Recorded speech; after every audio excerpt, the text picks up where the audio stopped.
इतनी देर हो गई है, ये बारिश रुक क्यों नहीं रही?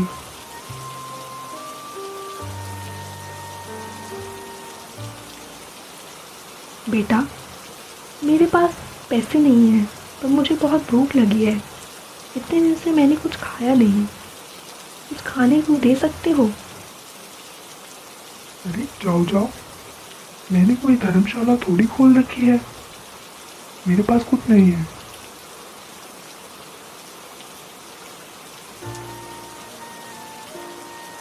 क्या हुआ अम्मा, मुझे बताओ। बेटा, मुझे बहुत भूख लगी है और कुछ खाने को नहीं मिल रहा। अम्मा, तुम ये खाओ। पर मेरे पास पैसे नहीं है। अरे पैसे कौन मांग रहा है, तुम ये खाओ।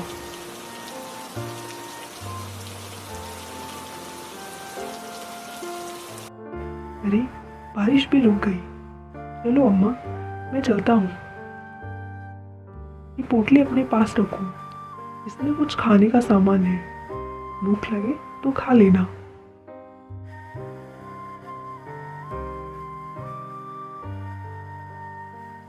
भगवान तुम्हारा भला करे बेटा। मैं घर आ गया दादी। अरे राजू, आ गया तू? चल जल्दी से हाथ मुंह धो ले, पूरा भीग गया है। अरे दादी, बहुत भूख लगी है, जल्दी से कुछ खाने को दो ना। अरे तुझे डब्बा दिया तो था खाने को, वो खाया नहीं क्या? अरे दादी, रास्ते में एक बूढ़ी औरत मिल गई थी। उसको बहुत ही भूख लगी थी, इसलिए मैंने उसको अपना डब्बा दे दिया। ठीक है ठीक है, जा अभी जल्दी से नहा धो ले। मैं मीना से कहती हूँ, वो खाना निकाल देगी। भैया, खाना तैयार है, आकर खा लो।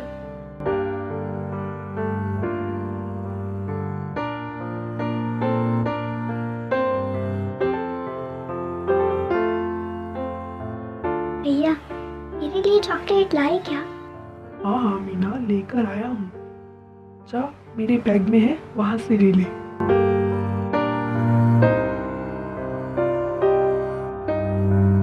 अरे वाह, ये सुंदर किताब है। भैया, ये किताब कहाँ से मिली? खा तो जरा। अरे ये किताब तो मैंने रखी ही नहीं अपने बैग में, ये कहाँ से आई? ये खुल भी नहीं रही है। अरे अरे बच्चों, ये ऐसे नहीं खुलेगी। हाँ? तुम कौन हो और अंदर कैसे आई? अरे डरो नहीं, मेरा नाम परी है और मैं परीलोक से आई हूँ। मुझे रानी परी ने यहाँ भेजा है। राजू और मीना, तुम्हें याद है एक बार तुमने टूटते तारे के सामने ये कहा था कि तुम्हारे माता पिता के जाने के बाद तुम्हारी दादी ने ही तुम्हें पाला है और वो अकेले सारा काम नहीं कर सकती।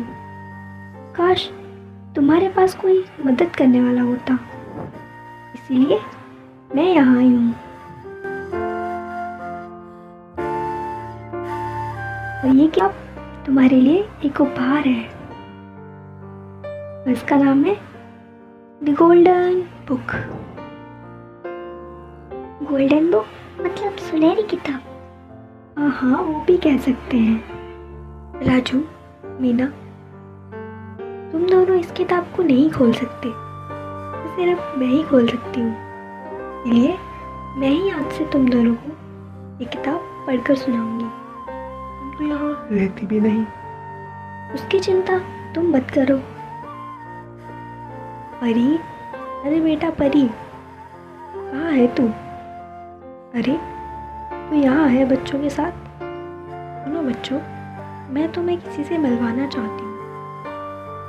ये परी है और ये अब से यहाँ ही रहेगी। ये आज से मेरी दुकान चलाने में मदद करेगी। बेटा राजू, अब तुम्हें सुबह उठकर घर घर जाने की ज़रूरत नहीं है। अब से तुम और मीना रोज स्कूल जाओगे और दुकान मैं और परी मिलकर संभाल लेंगे, ठीक है ना? हाँ दादी, ठीक है। तो परी, कब सुनाओगी हमें कहानी? अरे अभी शुरू करते हैं। तो ये रही किताब की पहली कहानी।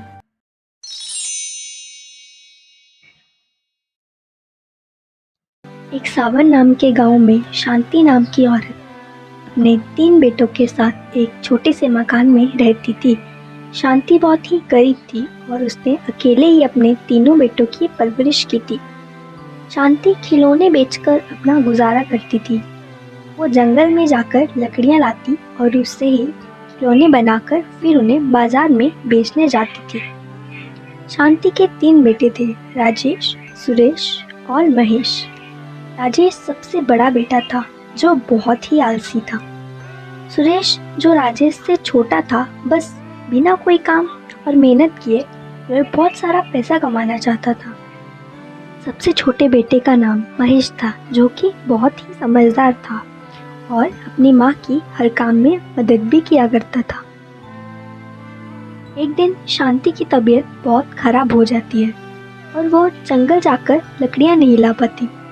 शांति अपने तीनों बेटों को बुलाती है और उनसे कहती है, सुनो बच्चों, मेरी तबीयत आज कुछ ठीक नहीं लग रही और इसीलिए मुझे नहीं लगता कि मैं आज जंगल जाकर लकड़ियाँ ला पाऊंगी।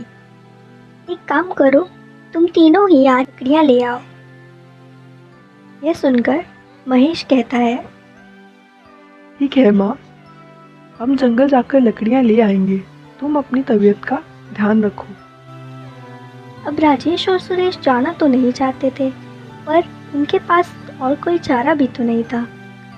इसीलिए तीनों लकड़ियाँ लेने के लिए जंगल की ओर चल पड़ते हैं। जंगल में पहुंचकर महेश लकड़ियाँ काटना शुरू करता है। थोड़ी देर में ही वो अपना काम भी खत्म कर लेता है, पर उसके दोनों भाई पास में पेड़ के नीचे बैठकर आराम कर रहे होते हैं और महेश की ज़रा भी मदद नहीं करते। अचानक महेश को एक आवाज़ सुनाई देती है। वो अपने आसपास देखता है पर उसे कोई भी दिखाई नहीं देता। फिर वो आवाज़ का पीछा करता है और पीछा करते हुए वो एक पेड़ के पास पहुंचता है जहां एक साधु महाराज तपस्या कर रहे होते हैं। महेश उनके थोड़ा नज़दीक जाता है और देखता है एक बड़ा सा सांप साधु महाराज की तरफ बढ़ रहा है। महेश अपने आसपास देखता है और वही उसे एक लकड़ी ज़मीन पर पड़ी हुई मिलती है और उस लकड़ी को उठाता है और उससे सांप को दूर हटाने की कोशिश करता है।